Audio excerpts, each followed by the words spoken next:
It's just a matter of just building up and hatching with the form and just building up the. Now there's a lot of uh, structural things going on that you have to understand and have, if you're drawing from life regularly, it's important to do that and build the skills to be able to know the anatomy and how the forms are working, the cranial structure and all that good stuff. So I always recommend my students to do that.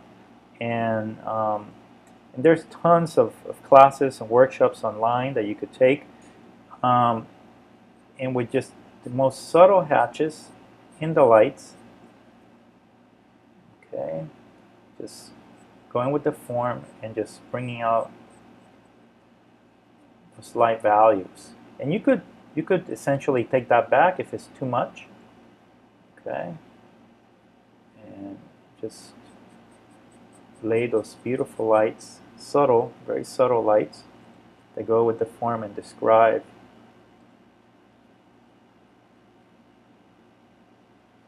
Now this is the last, should be the last step when you're finishing a drawing.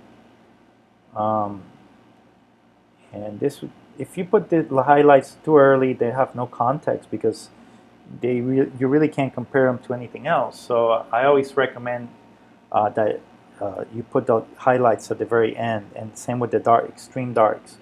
And that's what I'm going to do now. I'm going to go ahead and work this shadow with some charcoal. I'm going over the red chalk and just saturating that value just to get more depth. And it's something you should do regularly when you're working with and there I put some ink, and I want to bring the charcoal as dark as that, so it's sort of harmonized tonally. Very important to take into account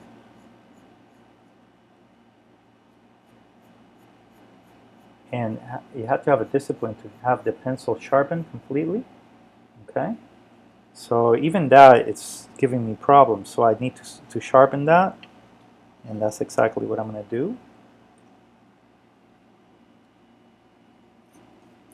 Now, this is one beautiful technique used during the Renaissance. Another beautiful technique that I've explored in great depth in the past month. I've done a lot of research for my course, and I had worked with Silverpoint in the past, but I had never manufactured some of the styluses or the lead tint style described by Cennino Cennini. And for the course, I was able to do that, and I was able to really discover some beautiful effects. This is a drawing that I've included in my course, done with Silverpoint. Beautiful medium, and this is a lead tint stylus, and this is a prepared paper. This is a technique used by Leonardo da Vinci, and the paper has been prepared in a specific way, and this piece of metal mounted on this stick is lead and tin, an alloy, and it's described by Cennino Cennini.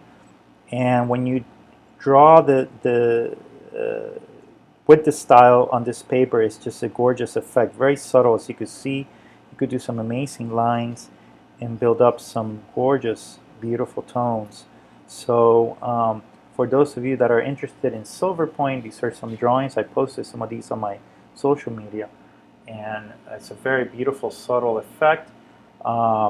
It's described by Cennino Cennini. It's a very involved process in the manufacture of this, and unfortunately, I could not do it here on the lives because I during the course I had to melt the metal and all that good stuff. For those of you that are interested, check out that video.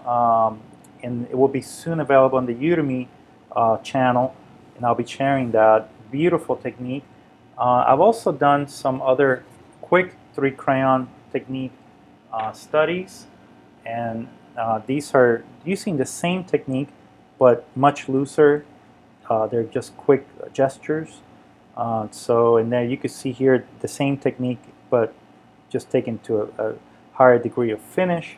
So wonderful, employing the same thing, the charcoal, the white chalk, a darker sheet of paper, and touches of the red chalk, white chalk, and charcoal. So those are great techniques when you're just trying to do quick studies and getting your drawings to feel more painterly. There's a lot of artists working with just graphite, which is wonderful, but I prefer the varied techniques because it has a relationship to painting. I'm always thinking in terms of color, so I really enjoy that.